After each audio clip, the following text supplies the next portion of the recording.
الحمد لله وكفى وسلام على عباده الذين اصطفى أما بعد فأعوذ بالله السميع العليم من الشيطان الرجيم بسم الله وببسم عرش كتاب الله الرحمن الرحيم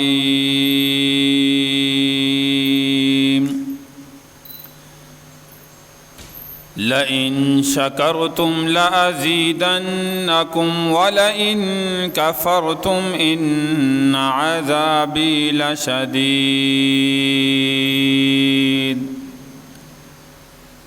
صدق الله مولانا العظيم ربي شرح لي صدري ويسر لي أمري واحلل عقدة من لساني يفقه قولي رب زدني علما رب زدني علما رب زدني علما سبحانك لا علم لنا إلا ما علمتنا إنك أنت العليم الحكيم يا رب صل وسلم دائما أبدا على حبيبك خير الخلق كلهم. تمام احباب پیارے پیغمبر صلی اللہ علیہ وسلم کی ذات پر درود پاک پڑھ لیں. اللہم صلی علی محمد وعلی آل محمد کما صلیت علی ابراہیم وعلی آل ابراہیم انک حمید مجید. اللہم بارک علی محمد وعلی آل محمد کما بارکت علی ابراہیم وعلی آل ابراہیم انک حمید مجید.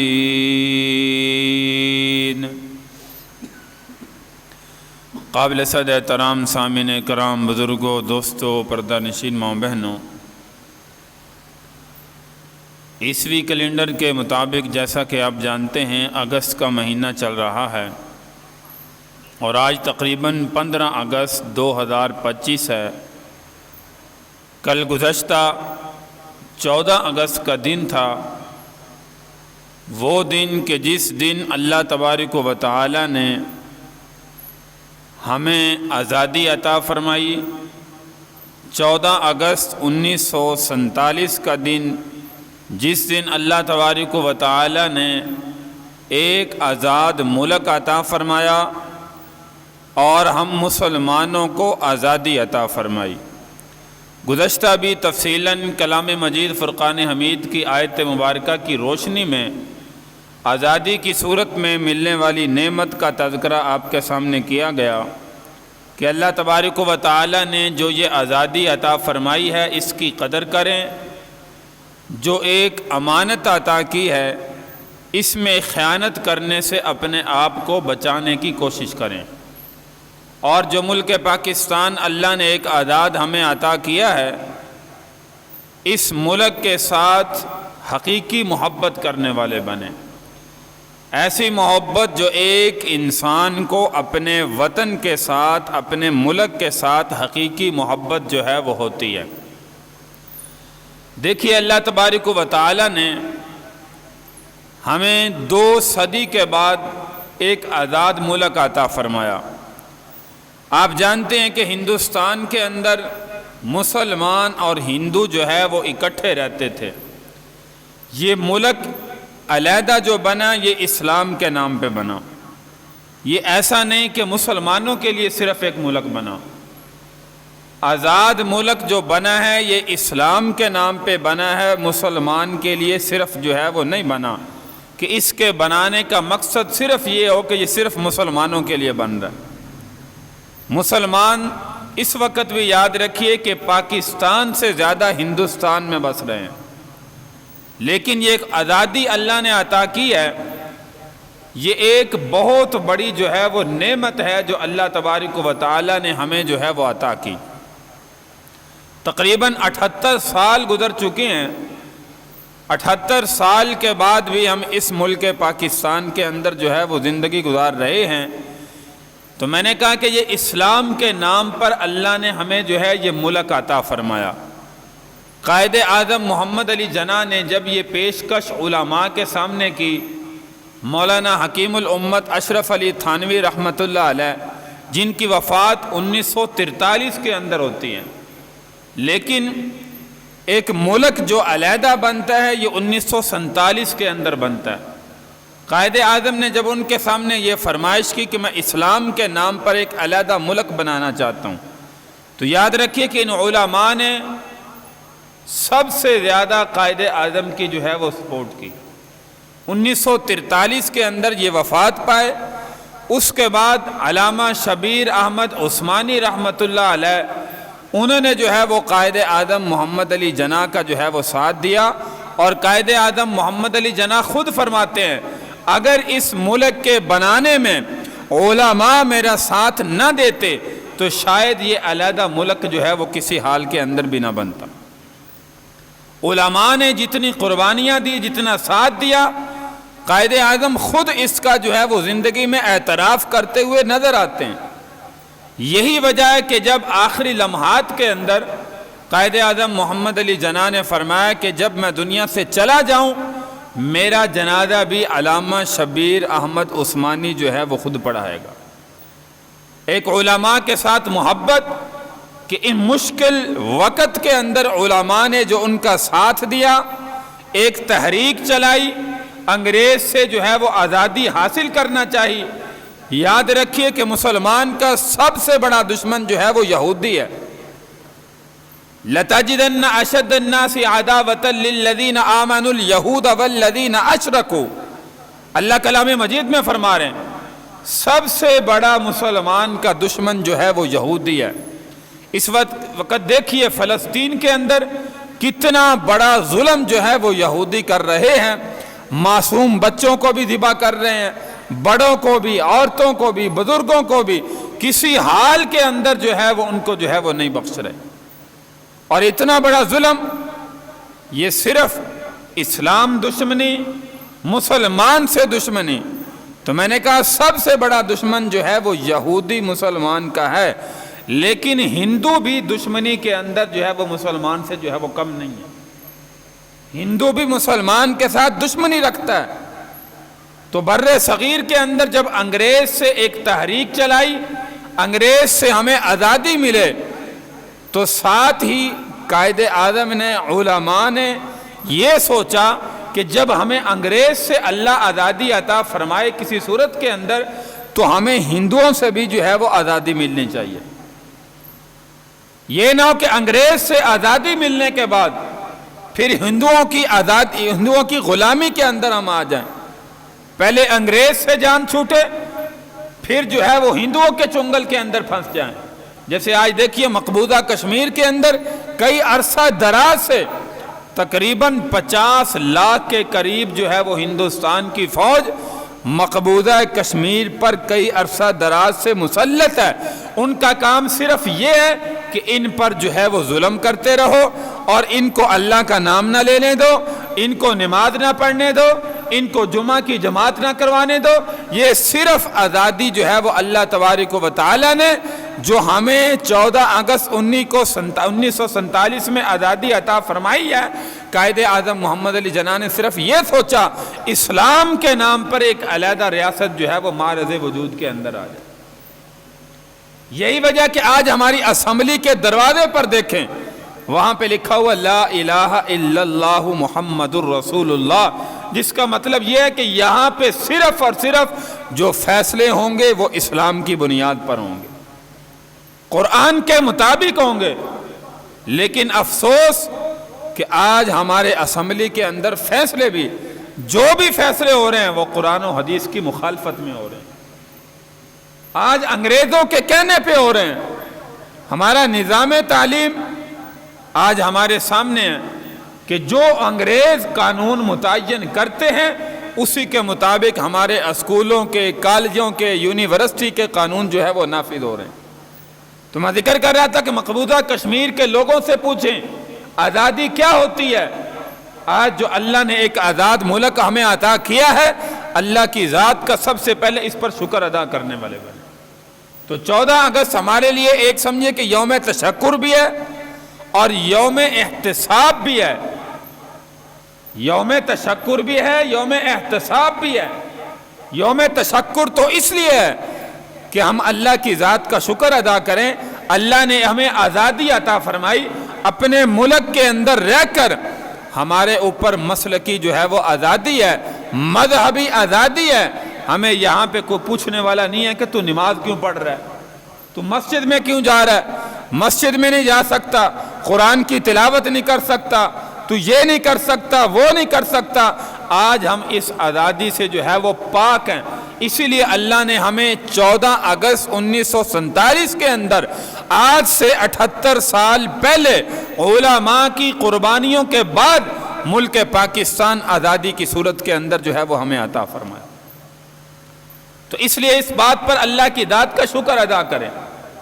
ہم یہ نہ سمجھیں کہ یہ ملک جو آزادی کی صورت میں ہمیں عطا کیا ہے، یہ ہمیں پلیٹ میں سجا کے جو ہے وہ مل گیا بڑی آسانی کے ساتھ، اور ہم جو ہے وہ آزاد ایک علیحدہ ملک بنا کے بیٹھ گئے۔ میرے بھائی، میں نے گزشتہ بھی تفصیلاً کہا، اس کے پیچھے ہزاروں علماء کی قربانیاں ہیں، اس کے پیچھے ہزاروں عوام الناس کی قربانیاں ہیں، اس کے پیچھے ہزاروں ہماری ماؤں بہنوں کی عزتیں نیلام ہوئی ہیں۔ کوئی تھوڑی قربانیاں نہیں ہیں، بہت بڑی قربانیاں ہیں، جو اس ملک کے نام پر جو ہے وہ عوام نے، علماء نے اور ہماری ماؤں بہنوں نے جو ہے اس ملک کی خاطر جو ہے وہ قربانیاں پیش کی۔ اس کے بعد ہمیں جو ہے یہ آزاد ملک جو ہے وہ دیکھنے کو ملا۔ تو اس لیے یوم تشکر کے طور پر ہمیں اس بات پر اللہ کی ذات کا شکر ادا کرنا چاہیے کہ اللہ تیری ذات کا شکر ہے۔ اس کی میں ایک عام مثال دیتا ہوں۔ جب ہم کسی شہر کے اندر، کسی ملک کے اندر سفر پر جاتے ہیں اور پھر سفر سے واپس آتے ہیں، تو جب اپنے علاقے کے اندر آتے ہیں، اپنے شہر کے اندر آتے ہیں، ہر انسان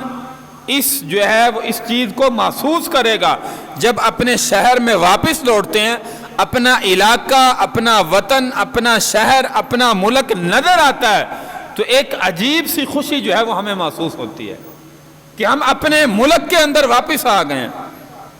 اپنے گھر کے اندر واپس آ گئے ہیں۔ یہ ملک سے محبت کرنا میرے بھائی، یہ پیارے پیغمبر صلی اللہ علیہ وسلم کی سنت ہے۔ گزشتہ بھی اس کی دلیل آپ کے سامنے پیش کی کہ اللہ کے محبوب صلی اللہ علیہ وسلم جب خانہ کعبہ کو چھوڑ رہے تھے، مدینہ میں ہجرت فرما رہے تھے، تو واپس مڑ مڑ کر جو ہے وہ خانہ کعبہ کی طرف بار بار دیکھتے تھے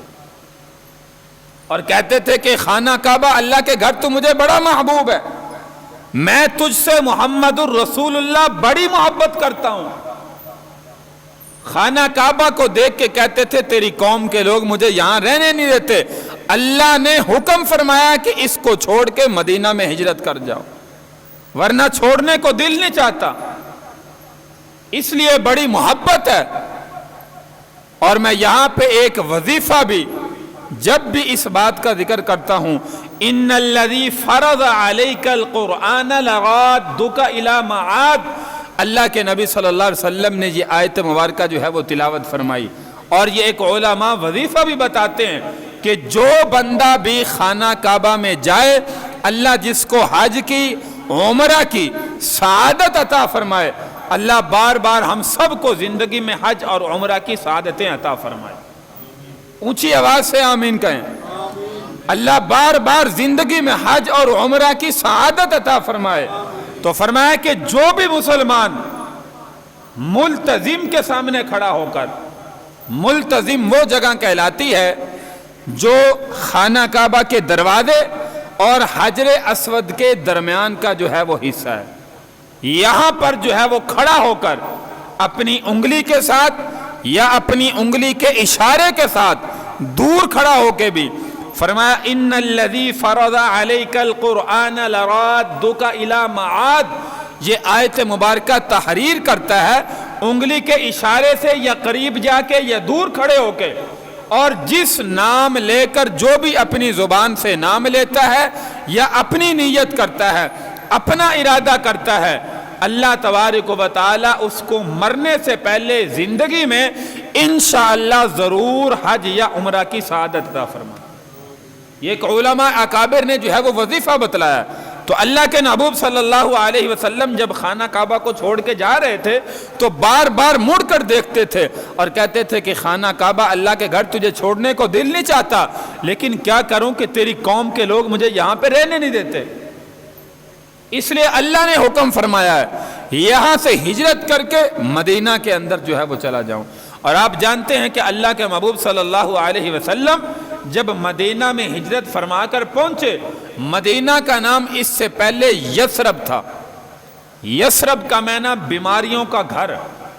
اور یہاں پہ وبائیں بہت زیادہ تھی شروع میں، اسی لیے اللہ کے محبوب صلی اللہ علیہ وسلم بھی اور اسی طرح بہت سے صحابہ کرام رضی اللہ عنہم اجمعین بھی، اور مدینہ کے اندر جو وبا عام تھی اس سے جو ہے وہ بڑے بیماری کے اندر جو ہے وہ مبتلا ہوئے۔ اور حضرت امی عائشہ صدیقہ رضی اللہ تعالیٰ نے فرماتی ہیں، ایک مرتبہ گزشتہ بھی آپ کے سامنے ذکر کیا کہ میرے ابا جان کو میں نے اچانک دیکھا تنہائی میں بیٹھ کر آنسو بہا رہے تھے اور خانہ کعبہ کو یاد کر رہے تھے، مکہ مکرمہ کو یاد کر رہے تھے، جہاں پہ انسان کا میرے بھائی بچپن گزرتا ہے، جوانی گزرتی ہے، جہاں پہ ایک لمبا عرصہ گزرتا ہے، اور وہ بھی اپنے وطن کے اندر جہاں پہ انسان کی پیدائش ہوتی ہے۔ جب اس ملک کو چھوڑ کے انسان مستقل کسی اور ملک کے اندر چلا جائے تو زندگی میں کبھی نہ کبھی جو ہے وہ یاد جو ہے وہ ضرور آتی ہے کہ میرا بچپن وہاں پہ گزرا، میری جوانی وہاں پہ گزری، میرے دوست وہاں پہ رہتے تھے، میرے لیے وہ جگہ بڑی جو ہے وہ یاد آتی ہے۔ تو حضرت ابوبکر صدیق رضی اللہ تعالی عنہ بھی اس خانہ کعبہ کو، مکہ مکرمہ کو یاد کر رہے تھے اور آنکھوں سے آنسو بہا رہے تھے۔ اسی طرح حضرت بلال حبشی رضی اللہ تعالیٰ عنہ کا بھی واقعہ آتا ہے، وہ بھی مدینہ میں بیٹھ کر ایک مرتبہ آنسو بہا رہے تھے، اپنے علاقے کو یاد کر رہے تھے۔ تو حضرت عائشہ صدیقہ رضی اللہ تعالی عنہ نے اللہ کے نبی صلی اللہ علیہ وسلم کے سامنے درخواست کی کہ یا رسول اللہ یہ فلاں معاملہ ہے۔ اللہ کے نبی نے فوراً ہاتھ اٹھائے اور فرمایا یا اللہ اس مدینہ پاک کی کرۂ ارض سے، اس زمین سے وبا کو ہمیشہ ہمیشہ کے لیے جو ہے وہ ختم فرما، جو وبا مدینہ میں عام ہے اس کو ختم فرما،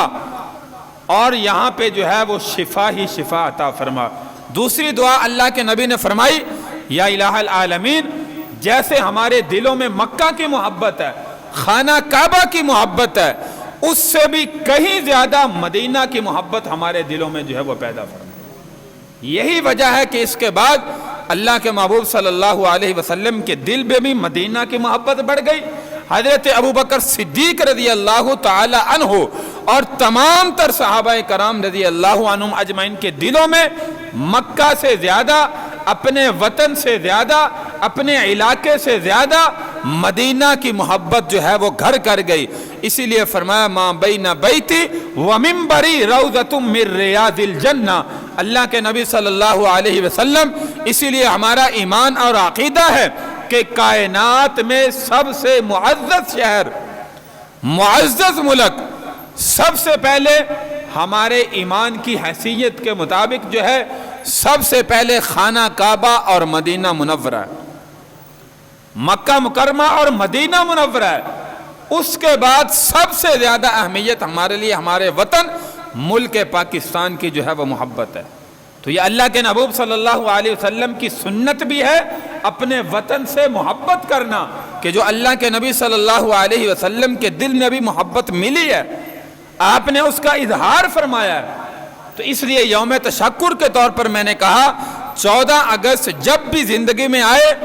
یوم تشکر ہمیں اس بات کا شکر ادا کرنا چاہیے،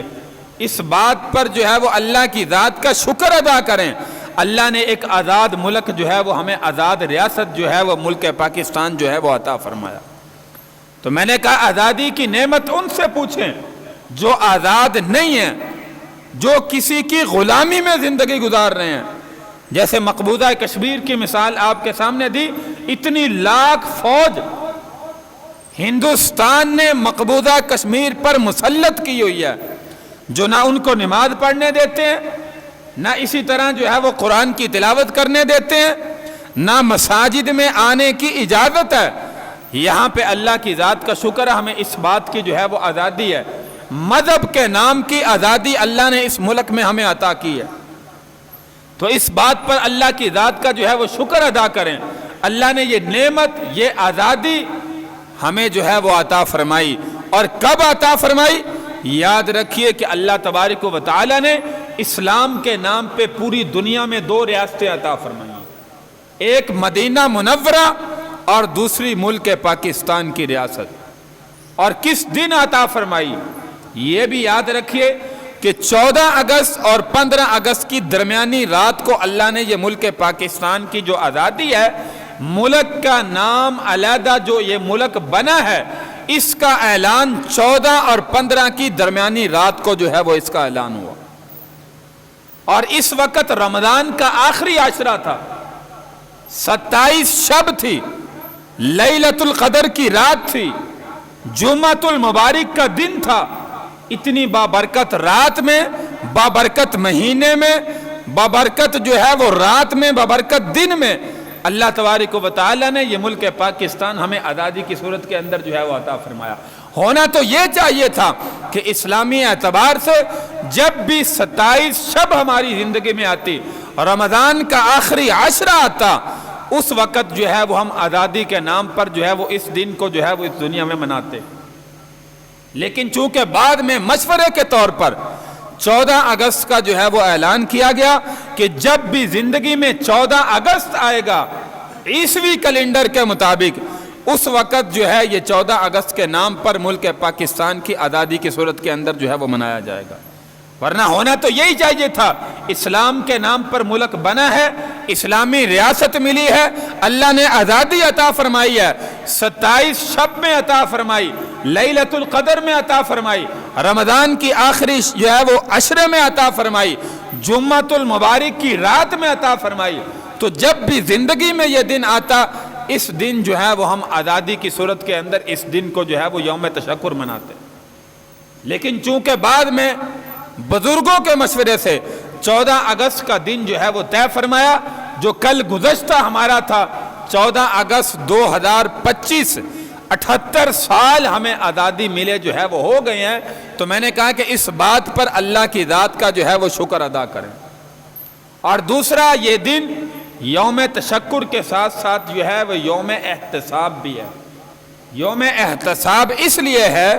کہ ہم اپنے دل و دماغ کے اندر، اپنے گریبان کے اندر جو ہے وہ جھانکیں اور سوچیں کہ اللہ نے یہ آزادی جو ہمیں عطا فرمائی ہے، ہم نے آج تک اپنے ملک کے لیے جو ہے وہ کیا کردار ادا کیا، ہم نے اپنے ملک کے لیے کیا کیا۔ گزشتہ جو آپ کے سامنے میں نے آیت مبارکہ تفصیلاً ذکر فرمایا، یا ایھا الذین آمنوا لا تخونوا اللہ والرسول وتخونوا اماناتکم وانتم تعلمون۔ اس سے گزشتہ آیت مبارکہ آزادی کی صورت میں ملک پاکستان پر صادق آتی ہے کہ وَاذْكُرُوا اِذْ أَنْتُمْ قَلِيلٌ مُسْتَضْعَفُونَ فِي الْأَرْضِ تَخَافُونَ أَنْ يَتَخَطَّفَكُمُ النَّاسُ فَآوَاكُمْ وَأَيَّدَكُمْ بِنَصْرِهِ وَرَزَقَكُمْ مِنَ الطَّيِّبَاتِ لَعَلَّكُمْ تَشْكُرُونَ۔ اور یاد رکھیں کہ جو ملک پاکستان کو اللہ نے آزادی عطا فرمائی ہے، آپ پوری دنیا کے ملکوں کا چکر لگائیں، یورپ کے ممالک ہیں، اسی طرح جہاں کہیں مدینہ کی ریاست ہے، اسی طرح جو ہے وہ عرب ممالک ہیں، جہاں کہیں بھی چلے جائیں، بڑے خوبصورت ملک جو ہے وہ دنیا کے اندر موجود ہیں، لیکن خدا کی قسم جو سکون آپ کو اپنے ملک میں ملے گا وہ کسی ملک کے اندر جو ہے وہ سکون نہیں ملے گا۔ ہمیشہ مستقل رہنے میں نے کہا ایمان کے اعتبار سے سب سے زیادہ ملک جو پوری دنیا کے اندر اول نمبر پر ہے اور جس کا سب سے بڑا مقام ہے وہ مدینہ منورہ ہے۔ اس کے بعد ہمیں جو ہے وہ اپنا وطن ملک پاکستان جو ہے وہ سب سے معزز لگتا ہے۔ اللہ نے جو ہمیں آزادی کی صورت میں ایک نعمت عطا فرمائی ہے، اس بات پر اللہ کی ذات کا جو ہے وہ شکر ادا کرے، اور جو اللہ نے نعمتیں ہمیں اس ملک کے اندر عطا فرمائی، ایک تو آزادی کی نعمت اور دوسری معدنیات کی نعمت۔ اس ملک کو اللہ تبارک و تعالی نے جو مقام عطا کیا، وہ کسی ملک کو اتنا بڑا مقام جو ہے وہ اور پوری دنیا کا چکر لگائیں۔ ایک تو ایٹمی ملک اللہ نے اس ملک کو عطا فرمایا، ایٹمی طاقت عطا فرمائی، جو کسی ملک کے پاس اتنی بڑی ایٹمی طاقت جو ہے وہ موجود نہیں۔ اور جس وقت یہ ملک آزاد ہو رہا تھا، اس وقت غیر کہہ رہے تھے، انگریزوں کا قبضہ ہندوستان سے ختم ہوا، اسی طرح ہندوستانوں سے یہ ملک پاکستان جو ہے وہ ایک علیحدہ ریاست بنی، علیحدہ ملک بنا۔ اس وقت وہ کہہ رہے تھے آج یہ ملک بنانا چاہتے ہیں، یہ علیحدہ ریاست چاہتے ہیں، جیسے بنگلہ دیش بھی ہندوستان سے الگ ہوا، پاکستان بھی الگ ہوا، نعوذ باللہ ان کی زبان پر یہ الفاظ تھے، آج یہ ملک بنا رہے ہیں، یہ ملک ایک دن جو ہے وہ دیکھو گے، یہ ایک ننگا پاکستان، ایک جو ہے وہ کھوکھلا پاکستان علیحدہ ریاست بنے۔ لیکن الحمدللہ جو زبان سے وہ کہہ رہے تھے، اللہ نے ان کی زبان کو جو ہے وہ ختم فرمایا، آج ایٹمی ملک بنا۔ آج ملک پاکستان کے پاس جو وسائل ہیں، جو ہے سہولتیں ہیں، یہ کسی ملک کے پاس میرے خیال سے اتنی زیادہ سہولتیں جو ہے وہ اللہ نے عطا نہیں فرمائی۔ تو اس بات پر اللہ کی ذات کا جو ہے وہ شکر ادا کرے۔ اللہ نے ہمیں آزادی عطا فرمائی، آزادی کی صورت میں اب ہمیں کیا کردار ادا کرنا ہے؟ تو میرے بھائی اس آیت مبارکہ کو سامنے رکھیں، یا ایھا الذین آمنوا لا تخونوا اللہ والرسول، اے ایمان والو اللہ اور اس کے رسول کے ساتھ کبھی خیانت نہ کرنا، وَتَخُونُوا أَمَانَاتِكُمْ وَأَنْتُمْ تَعْلَمُونَ۔ امانت میں خیانت کیسے یہ ملک کر رہا ہے، عوام کیسے کر رہی ہے؟ میں نے کہا کہ اس میں ہر بندے کا کردار اپنا اپنا جو ہے وہ علیحدہ علیحدہ ہونا چاہیے۔ آج مثال کے طور پر ایک دکاندار ہے، ایک تاجر ہے، ذمہ دار ہے، کوئی کسی شعبے سے تعلق رکھنے والا ہے، جب وہ جھوٹ بول کے کاروبار کرے گا، سمجھو اللہ نے جو امانت کے طور پر ہمیں یہ آزاد ریاست عطا فرمائی ہے، وہ امانت میں خیانت کر رہا ہے۔ سودی معاملات میں اپنا کردار ادا کرے گا، امانت میں خیانت کر رہا ہے، اللہ اور اس کے رسول کے ساتھ دھوکہ کر رہا ہے، جھوٹ بولے گا، دھوکے سے اپنا کام چلائے گا، اللہ کی جھوٹی قسمیں کھا کے اپنے کاروبار کو بڑھانے کی کوشش کرے گا، تو یاد رکھو یہ امانت میں خیانت کر رہا ہے۔ اصل میں یہ ملک پاکستان کو پاکستان میں رہنے والا بندہ خود بخود جو ہے وہ ختم کرنا چاہتا ہے۔ یہ ہمارا کردار میرے بھائی ملک پاکستان کے لیے جو ہے وہ نہیں ہونا چاہیے۔ ہمیں اپنے ملک کو ترقی کی راہ پر لے جانا چاہیے، اور وہ ترقی کے راستوں پر ایسے نہیں جائے گا، ترقی کے راستوں پر جائے گا اللہ اور اس کے رسول کا حکم مان کر۔ اللہ اور اس کے رسول کی مخالفت کر کے کبھی ترقی پر نہیں چل سکتا۔ سودی کاروبار کر کے کبھی بھی یہ ملک ترقی نہیں پا سکتا۔ جھوٹ بول کر، دھوکہ دے کر، اسی طرح امانت میں خیانت کر کے یہ سارے کام جو ہے وہ مسلمان کرے گا، تو یاد رکھو میرے بھائی یہ امانت میں خیانت کر رہا ہے، اور جس نام پر ملک پاکستان ہمیں آزادی کی صورت میں ملا ہے، یہ اس کی مخالفت کر رہا ہے۔ اس لیے یہ خود بخود جو ہے ملک پاکستان کو نعوذ باللہ مسلمان رہنے والا خود بخود جو ہے وہ ختم کرنا چاہتا ہے۔ اس لیے خدا را ایسے افعال و اعمال سے توبہ کرے اور امانت میں خیانت کرنے سے اپنے آپ کو بچانے کی کوشش کریں۔ تو میں نے کہا کہ اسلامی ریاست اللہ تبارک و تعالی نے جو ہمیں عطا فرمائی ہے،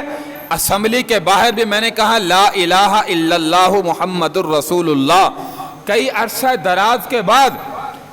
شروع میں حالات جو ہے وہ بہت اچھے تھے، قائد اعظم محمد علی جناح نے جس نام پر ملک پاکستان بنایا تھا، علماء کے سامنے ایک جو ہے وہ رکھا کہ میں ایک علیحدہ ریاست بنانا چاہتا ہوں، ایک ملک بنانا چاہتا ہوں، اور صرف اسلام کے نام پہ بنانا چاہتا ہوں۔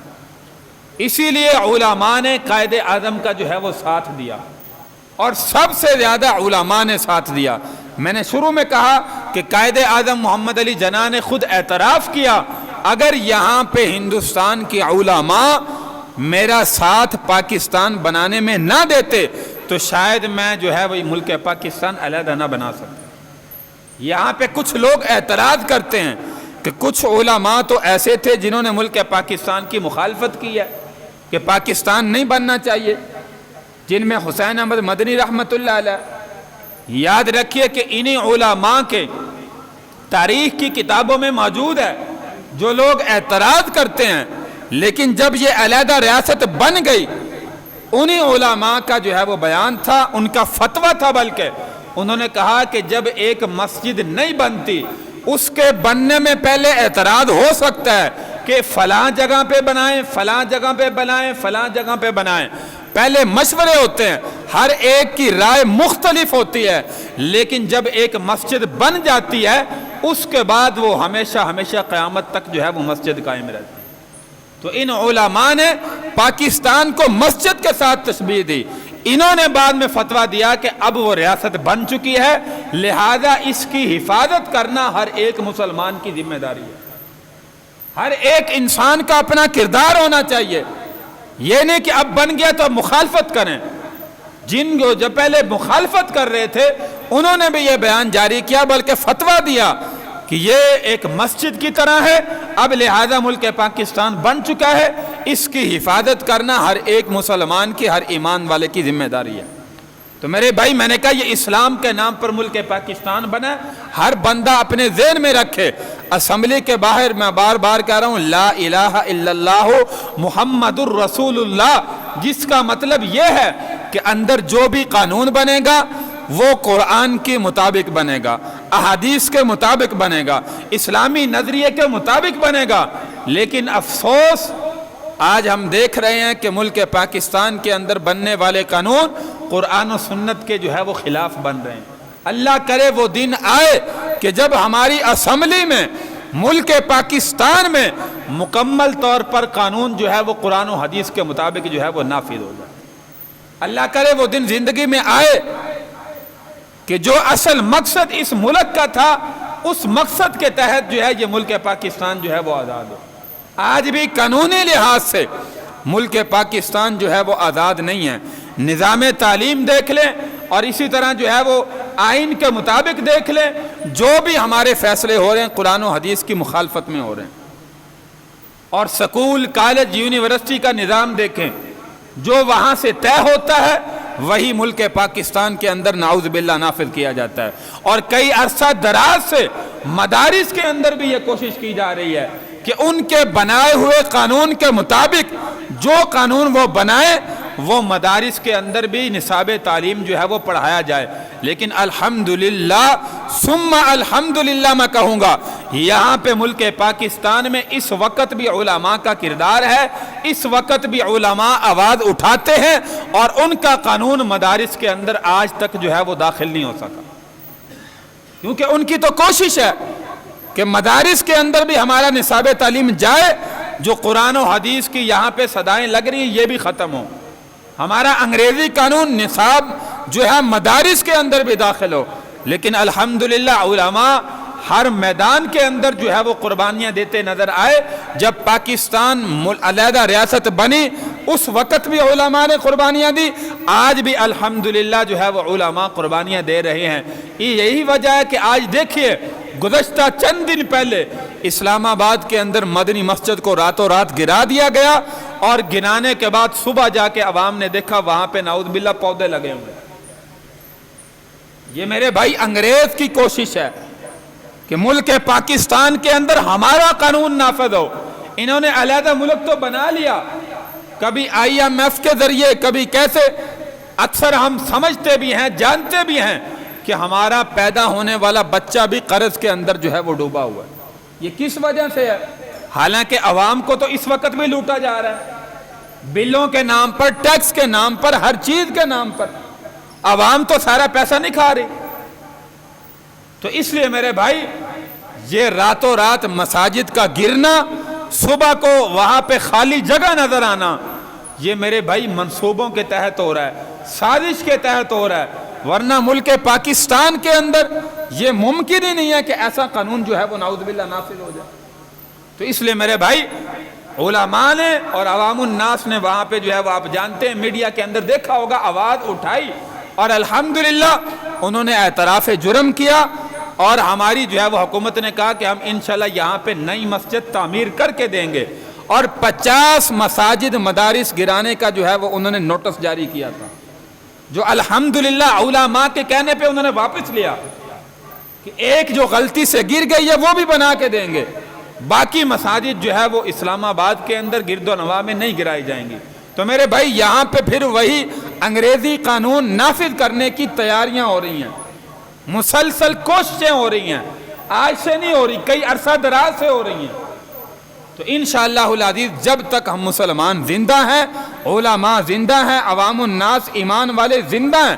انشاءاللہ اس وقت تک ملک پاکستان کے اندر ایسے انگریز کے قانون جو ہے وہ انشاءاللہ کوشش ہے کہ نافذ نہیں ہوں گے۔ اللہ تبارک و تعالیٰ سے دعا ہے کہ اللہ تعالیٰ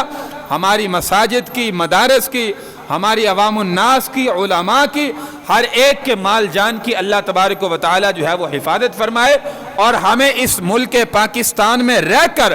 اللہ اپنے پیارے پیغمبر صلی اللہ علیہ وسلم کے سنت رسول اللہ کے مطابق، اللہ کے حکموں کے مطابق اللہ ہمیں زندگی بسر کرنے کی توفیق عطا فرمائے۔ وآخر دعوانا ان الحمد للہ رب العالمین۔